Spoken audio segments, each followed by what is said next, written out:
Tonight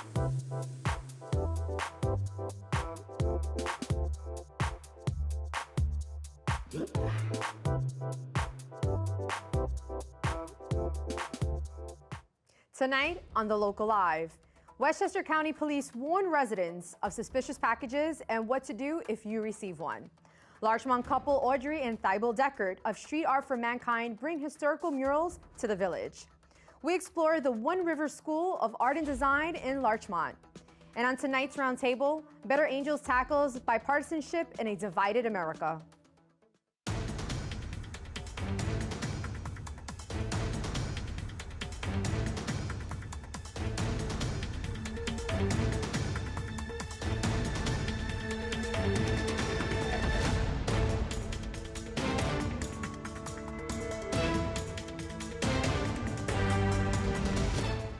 Good evening, it's Thursday, November 1st. I'm Alexandria Garcia and welcome to The Local Live. Westchester County Executive George Latimer and Westchester Public Safety Commissioner Tom Gleason held a press conference after two suspicious bomb threats happened at the towns of Bedford and Newcastle. Monday, October 22nd, this started at approximately 4:30 p.m. when Bedford Police Department called and requested the assistance of the County Police Hazardous Devices Unit for the suspected pipe bomb at the Soros residence in their jurisdiction.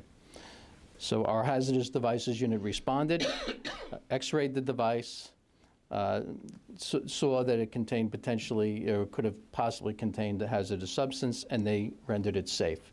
On Tuesday, at about 23:35 hours, 11:35 p.m., the U.S. Secret Service contacted us and requested our Hazardous Devices Unit again for a suspected pipe bomb received in the mail that was headed for the Clinton residence in Chappaqua.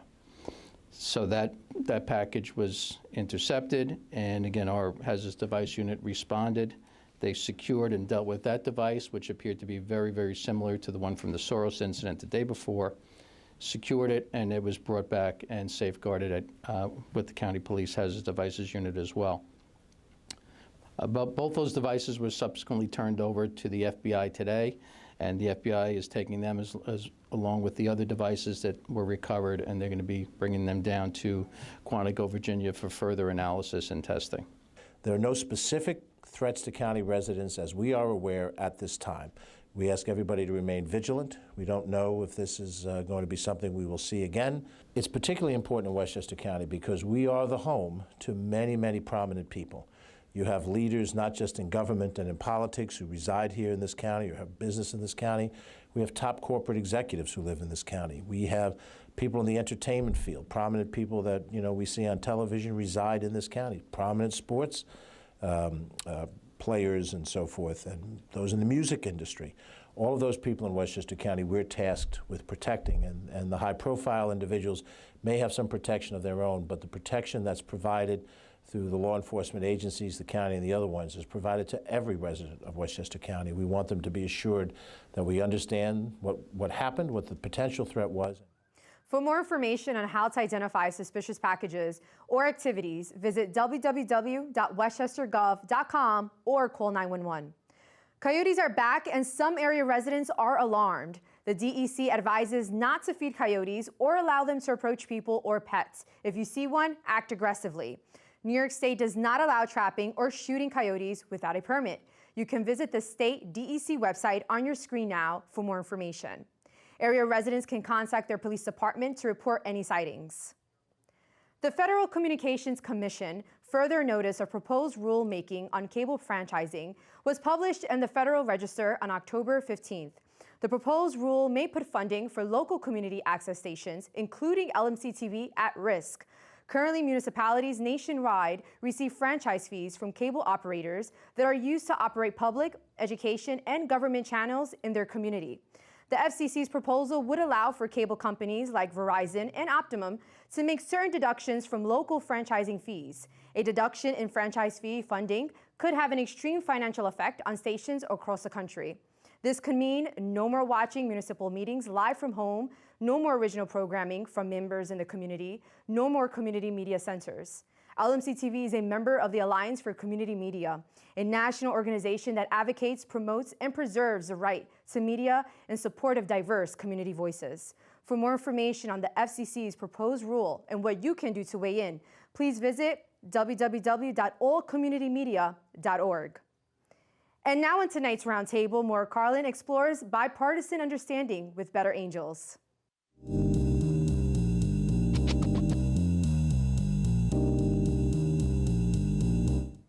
Welcome to the Roundtable. I'm Maura Carlin.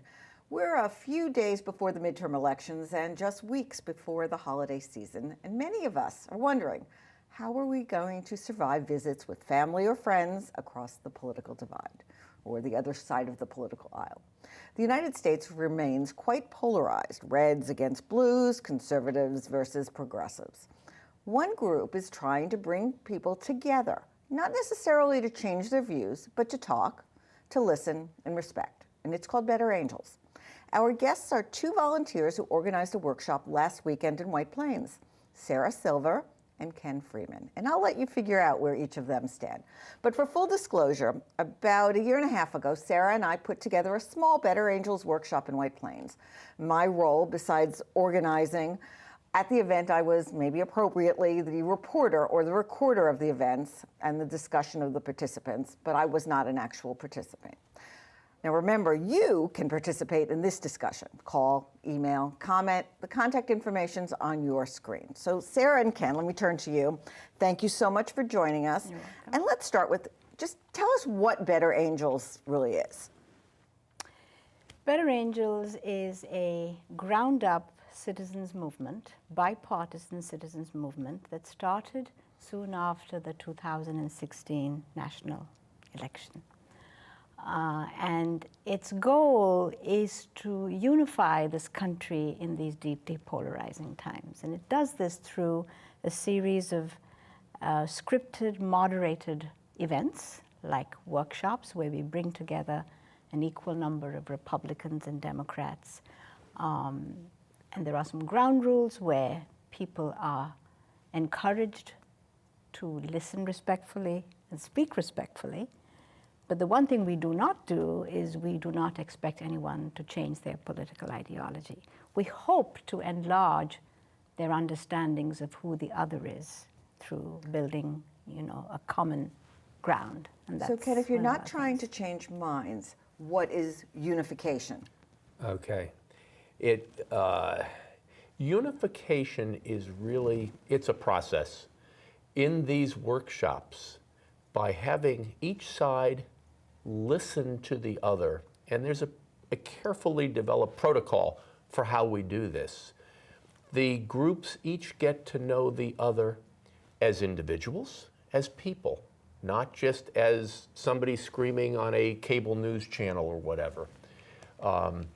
People talk about, they go through a process where you come to understand what is their background, what has guided or informed their points of view.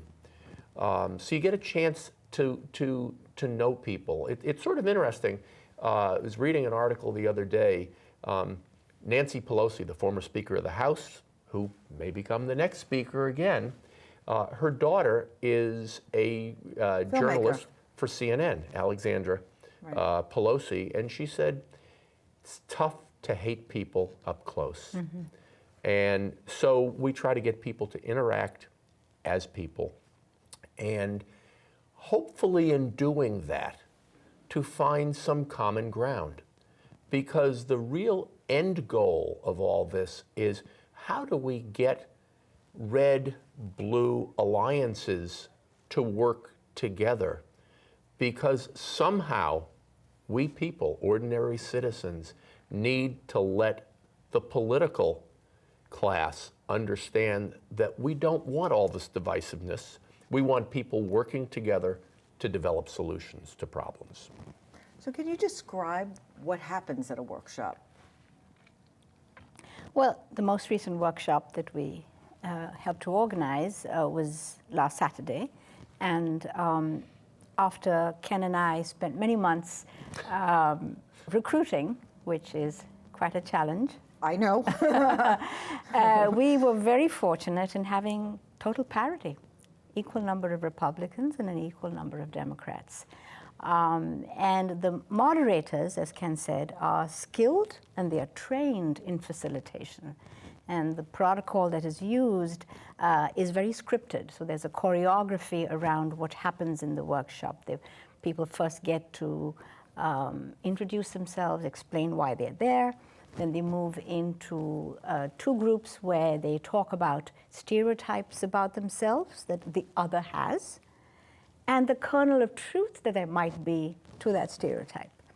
Following that, they come together again and they do what's called a fishbowl exercise, which is a group dynamic exercise where one group sits in the center and responds to certain questions while the other group, all they do on the outer circle is to listen. And then the process is reversed. And then there's a wrap-up. So our goal is So that there's not a conclusion. the conclusion is that they do have concluding statements that they make at the end in terms of what were their takeaways, what did they learn. And that is often very insightful because, as Ken said, when you are face-to-face, you really humanize the other. You know, and in this day of social media where people fire off one thing or the other in an environment where you don't even care to know, much less see who you are saying this to, this becomes, you know, an event where we are all Americans. And I think that is the bottom line here. Red, blue, and purple, as we refer to ourselves. We are all Americans. Yeah. And actually, I'm glad you mentioned the purple. Is it harder to get one side red or blue, or does even if it's not, do you end up with people who tend to be a little closer to the purple? I think that likely varies by geography. So we can talk to what we see in the Northeast, okay? And we live in an area that tends to be more liberal. As a result, it is tougher to recruit Reds. Reds tend to be fearful, feeling they're going to be verbally attacked once they're in this kind of session. Frankly, we also hear the dynamic of one group or the other saying, why would I want to be in a room with these people? So it's a little bit of a self-selecting process. We need to recruit people who are willing to come together and do all this. You know, I would also build on what Sarah was saying before, that in terms of the process, the workshop process, by having the groups think about what are the big stereotypes you think others have about you, and what's not right about it, and what are the kernels of truth, you get a degree of introspection that people don't typically have when they're watching their favorite or reading their favorite news source.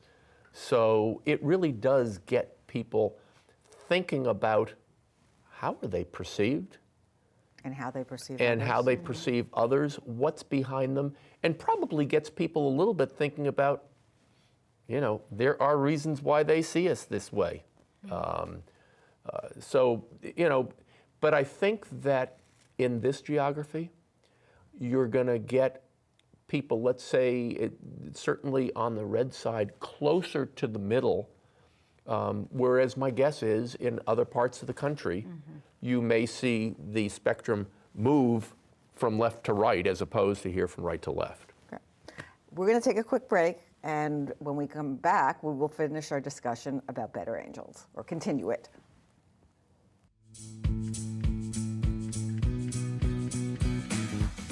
Do you know how to request our services? Just go to lmctv.org.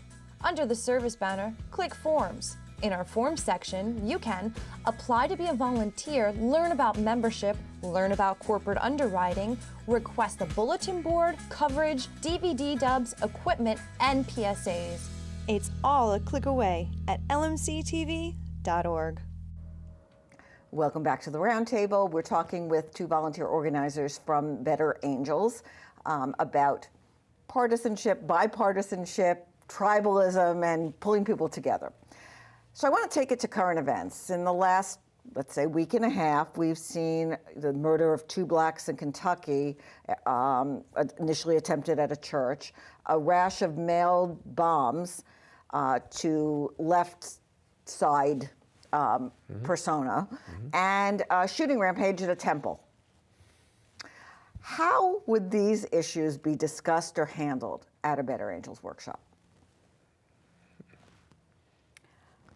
What I think it would be fodder, very good fodder for a next generation Better Angels event, in the sense that I'm not so sure that a pilot workshop would approach this because it is so intense, but a second workshop, which is precisely what those who experienced our workshop last week want to do going forward, would dig deeper into specific issues. So we form what are called political alliances, where voluntarily members who have experienced the first round workshop say, I would love to really have more substantive conversations with the person on the other side around certain issues that are riling this nation.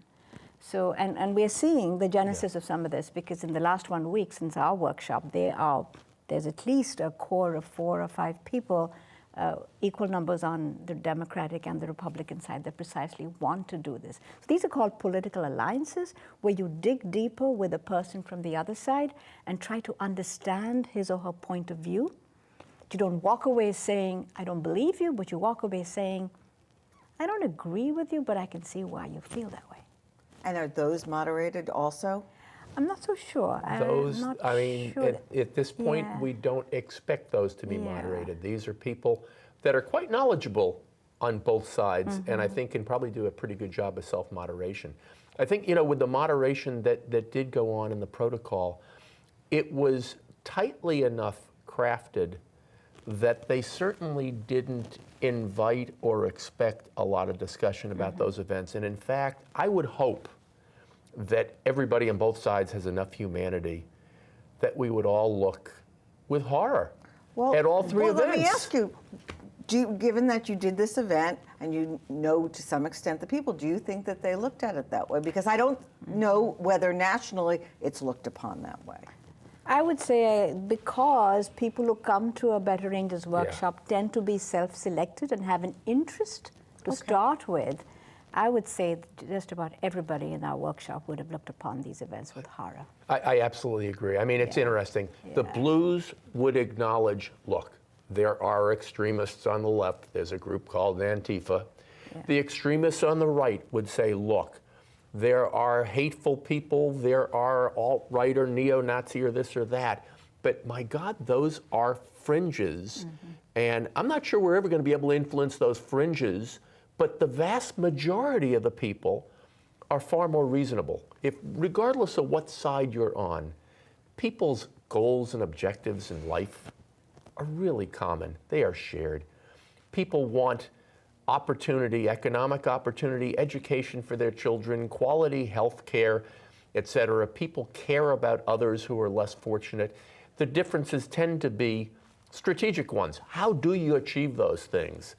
And I think that even further discussion in Better Angels would talk more about the issues of how do you achieve those things, as opposed to dwelling on the extremes that, frankly, not sure any of us really understand. Well, were there issues that came across that people did agree on or want to work together on? As I recall from the workshop we organized, there were people that agreed on certain things that were important to them. From both sides, they said, you know what, we could work on this, or at least they were having a discussion towards something. Did anything come out like that this time?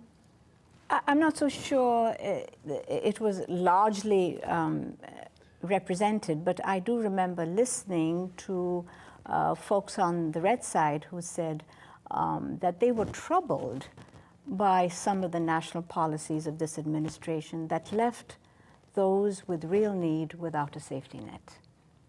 So now there is now a commonality. There are Reds who feel that there has to be a just way, a fair way, that the American democratic ideal, regardless of which party you belong to, addresses the needs of everybody. So that I think that answers your question in does. terms of, yeah. Well, we're going to take another quick break. Actually, it's not so quick. We have some video about Better Angels. And when we come back, we're going to talk about the next steps to fight polarization. Stay with us.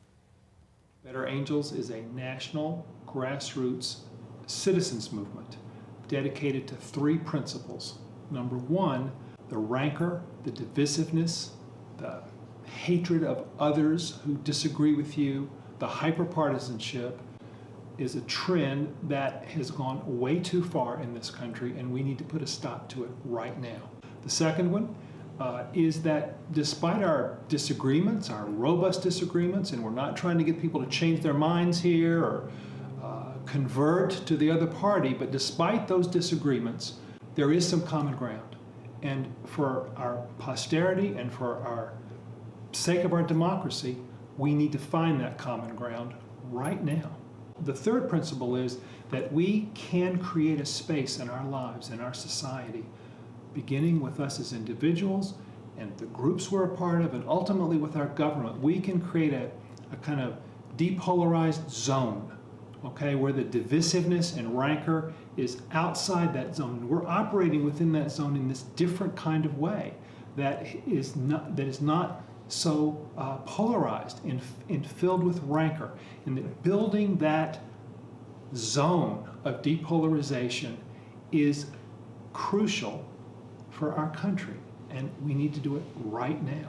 So what we've created with Better Angels is a container, a set of processes that encourage people to listen deeply to the opinions and the values and experiences of people on the other side of the chasm. And I learned something about you, and you returned the favor to me. And the core 2 questions there are, what values and beliefs does your side have that you think are good for the country?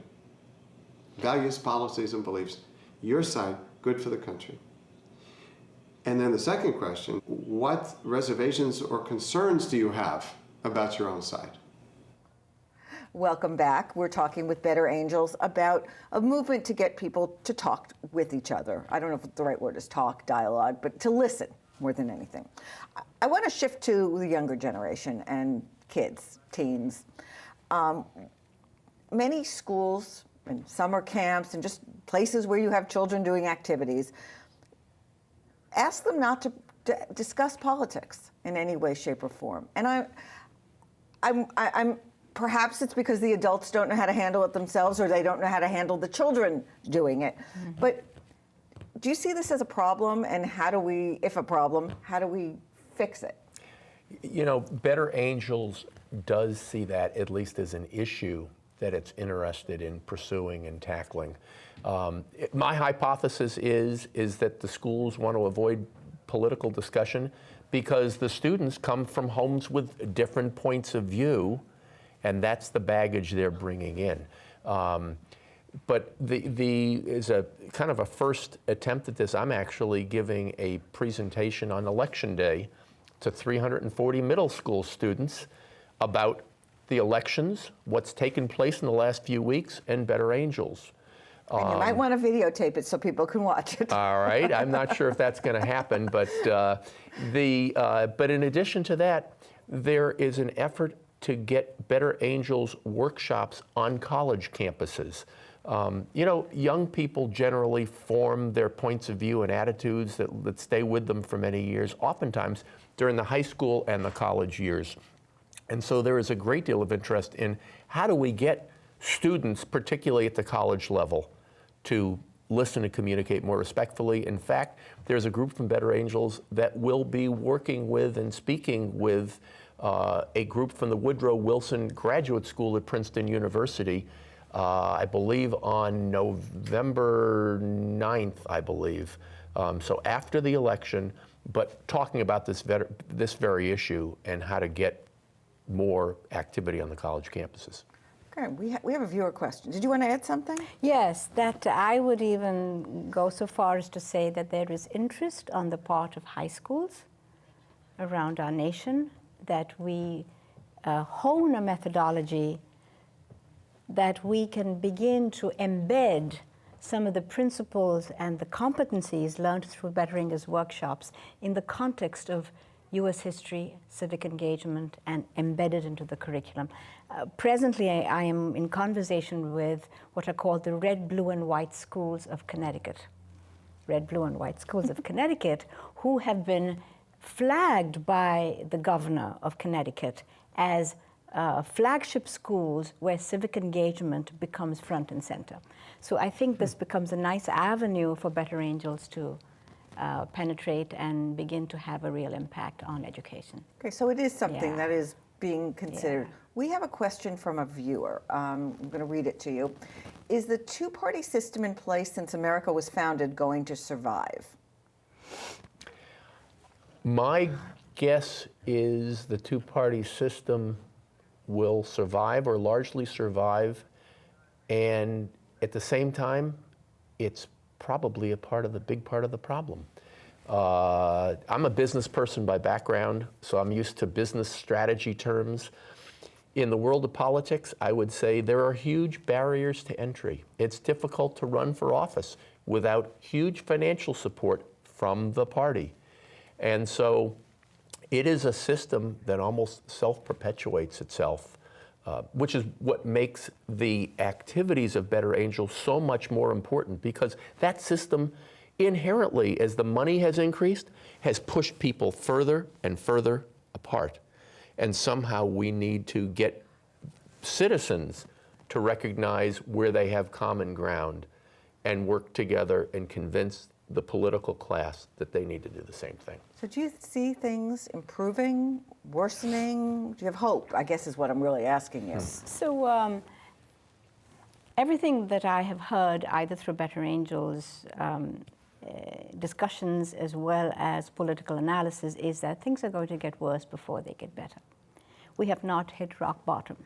However, the Better Angels movement and other movements like it are running against the current, very clearly. I think that is quite obvious.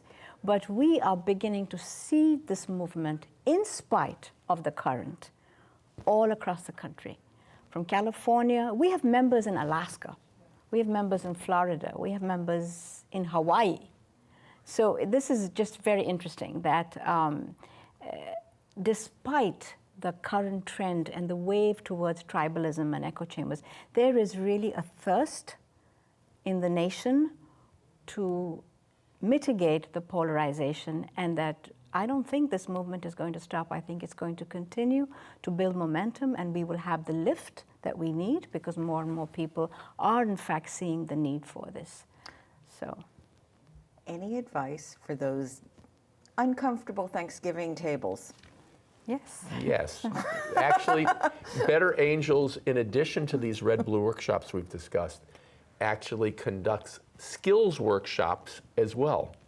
Those skills workshops are intended to teach or train people how to communicate in respectful ways, how to listen respectfully, how to have curiosity. There are ways to listen to make sure that the speaker knows they've been heard.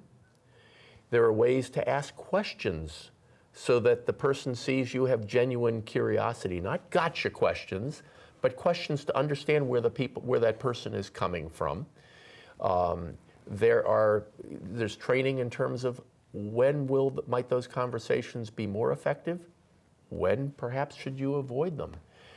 There are ways to express points of view that make it clear that it's a personal opinion, and even to share what is some background experience that leads you there, again, so that the communication becomes less of a battle, more of learning from one another, respecting one another. It takes role modeling. Sounds like family therapy.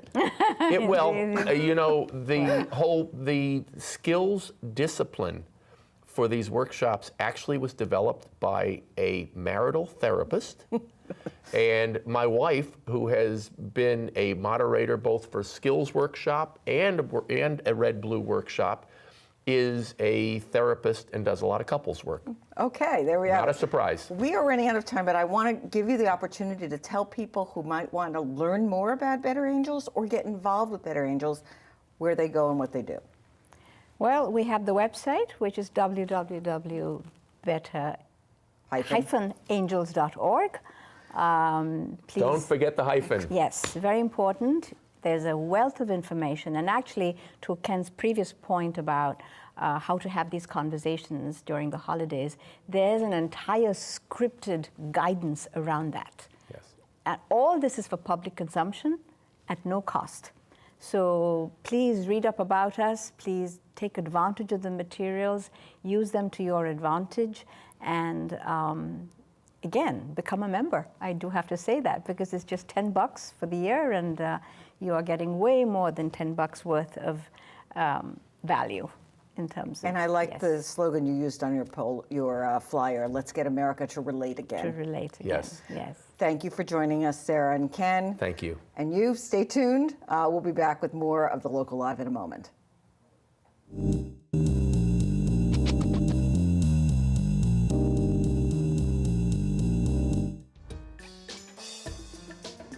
I watch the Local Live so that I can ask questions about my community. Caller, go ahead. I watch so I can find out what's going on the go.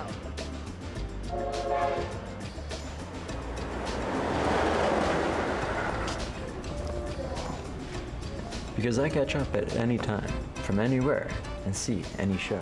Shh. You tell us, we air it. This is the Local. It only took 6 months for Larchmont couple Audrey and Thibault Decker, the founders of Street Art for Mankind, to set up 6 historical murals in Larchmont. This week, 5 other artists have been working on their own murals, each with a different historical figure, in time for an interactive art walk this Sunday, November 4th at 2 p.m. The walk would integrate a mobile app called Behind the Wall, which will give users some historical facts on the mural, the village, and the artists.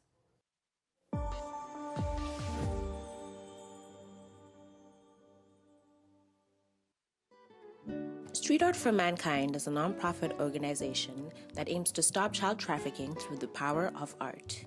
With the help of local businesses and government, Larchmont couple Audrey and Thibault Decker wanted to show the village's colorful history through bold murals done by renowned street artists, a tangible ode to life. We do have a history that many people who live here are not aware of. From the very beginning, people who were forging new paths, great amount of artists who've lived here over the years, and actually we have quite a few artists who live here now, some of them quite famous. And I think using street art in this way, it's a really powerful medium. I mean, you cannot walk past one of these walls now without really having an impact on you and stopping to think, what does that mean, and have it make you think a little bit about the place. Basically, it's a placemaker. It allows people who live here now to understand, where it is that they live, what it went through, and where it's going. One of the artists, Victor Ashe, was given Edward Collins, the ship magnate who lived in the manor house, and who named Larchmont after the trees he planted in front of his home and the rise on which the home was built. He's the first one who was making this globalism thing, that everybody talks so much about. Like, he was not the first one, he was one of the first ones to do that. We speak a lot about sustainability, we speak about green transport nowadays, and this logistics is something that creates a lot of pollution, So I think it was very interesting as I work a lot with themes around nature and sustainability. So I think it was a great person to look into, and especially the way his life developed, and he lost all of his family on one of his boats that sank. We were just watching a Banksy video, so it was just timely that I walked past the mural installation, and it's just a reminder that art can be anywhere, even in the small village of Larchmont. And just the ability for people to come and see art in their own neighborhood is amazing. And it gets gets people excited because, wow, did you see that wall? Wow, it's something to talk about, and it's unexpected, and that surprise and delight is such a nice thing to have. People are so excited by them. I have not heard one negative comment, and that's amazing.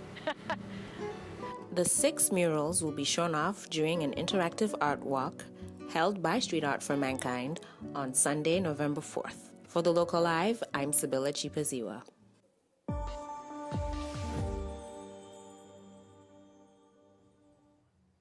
An artisanal food and craft spirit company known as Catskill Provisions was at the Down to Earth Farmers Market in Larchmont. Aurora Folks brings us a scoop of honey.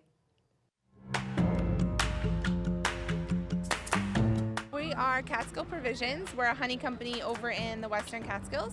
So we have about 250 beehives. We do raw wildflower honey. So we do spring and fall honey. We also have creamed honey, honeycomb, and then our honey whiskey. So this is a rye whiskey from New York, aged for 3 years in oak, and then we infuse it with our fall honey. So really nice. The rye is really spicy. The honey helps balance it out, so it's really smooth, easy to drink. A little dangerous.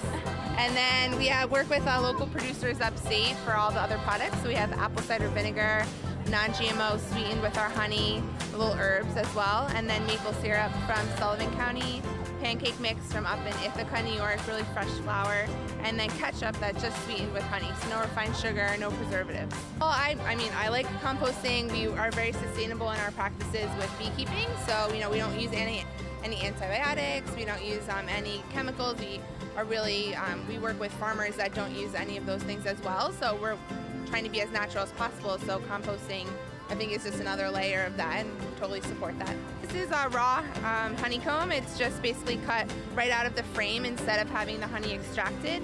And so you do get a little bit of the wax in there, but people have been chewing honeycomb for thousands of years. Basically, it's like the first chewing gum, so it has a little waxy consistency, but you can put it on oatmeal or in salads, little cheese, just for like nice texture, and it looks really cool.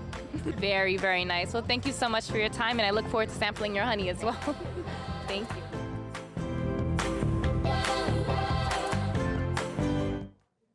We visited the One River School of Art and Design in Larchmont, and here is what we found.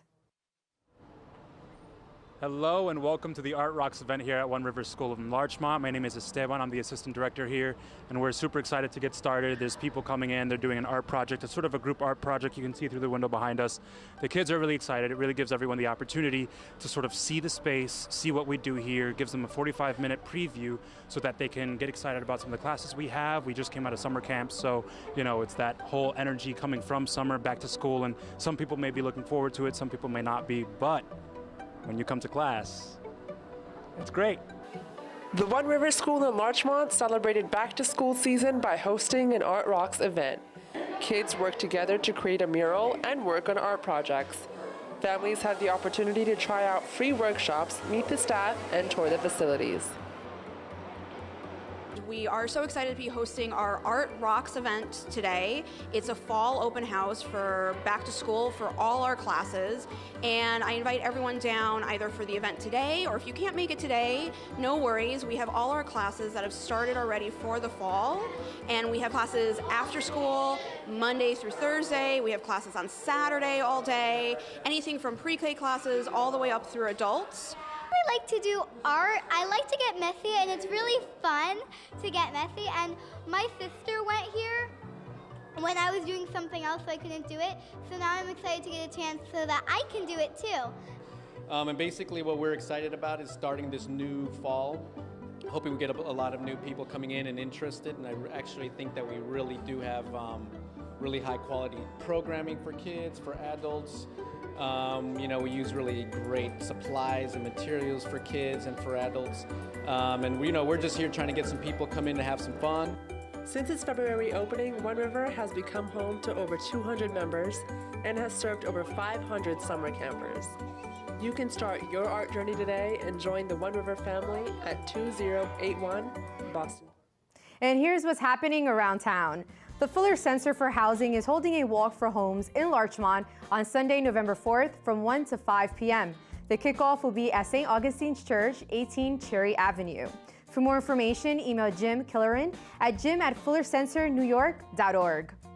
The Village of Mamaroneck Arts Council brings its Art Life lecture series to the Mamaroneck Public Library. On Sunday, November 4th at 2 p.m., Christina Ball is a guest speaker. She's an artist whose dream is to paint 10,000 different bird species.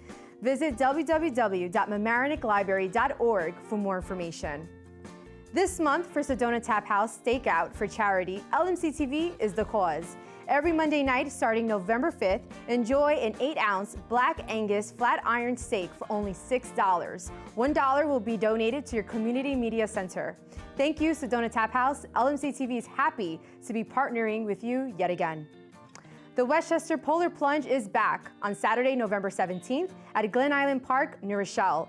There is still time to register to be freezing for a reason in the Long Island Sound. Learn how you can help raise money for Special Olympics New York athletes by visiting www.polarplungenewyork.org/Westchester. LMC Cast. The whole system is fine. All right, cool.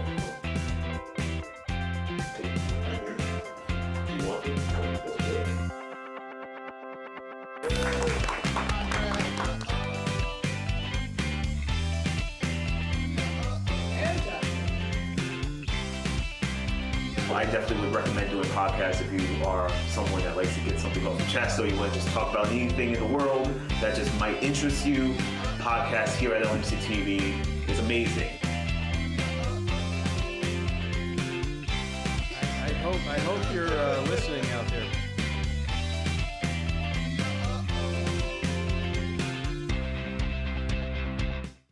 This week, LMC TV's sports guy Rob Moretti brings us Rhinebeck football highlights.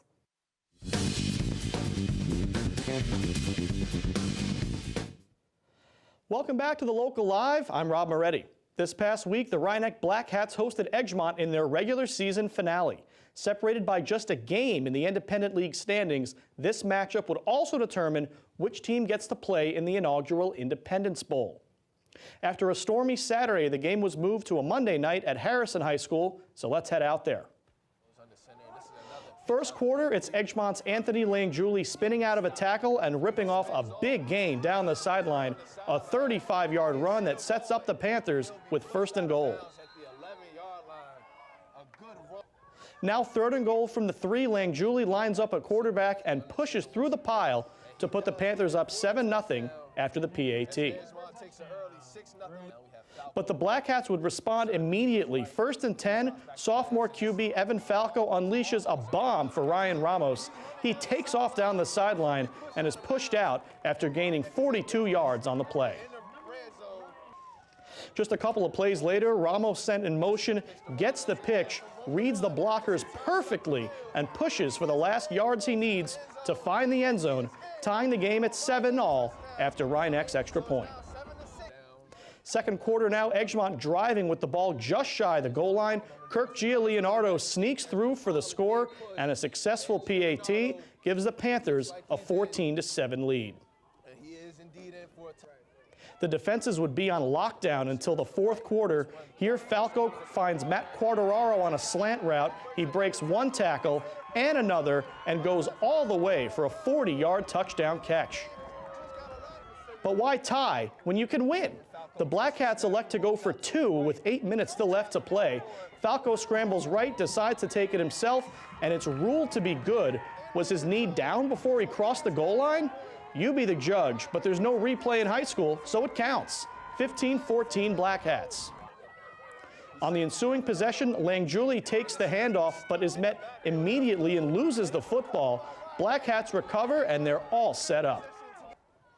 Later, Falco drops back and gets rushed. He dekes left and right with an impeccable Aaron Rodgers impression, then lets it go into the end zone for a touchdown catch by Michael Colasanti. Extra point would be good, putting the Black Hats up by 8. Last chance for Edgemont. They have a 4th and long in Rhinebeck territory, and the pass is intercepted by Luke Murphy with just over a minute left to play. A couple of kneel downs are all Rhinebeck needs to seal the victory. finishing the regular season at 5-3, and most importantly, clinching a spot in the Independence Bowl. Tyler Simon led the way for the Black Hats with 141 rushing yards. He also made several big plays on defense on his way to 10 tackles, including 3 sacks. Rhinebeck will look to avenge a regular season loss to Blind Brook in the Independence Bowl this Saturday at 7 p.m. at Edgemont High School. For the Local Live, I'm Rob Moretti.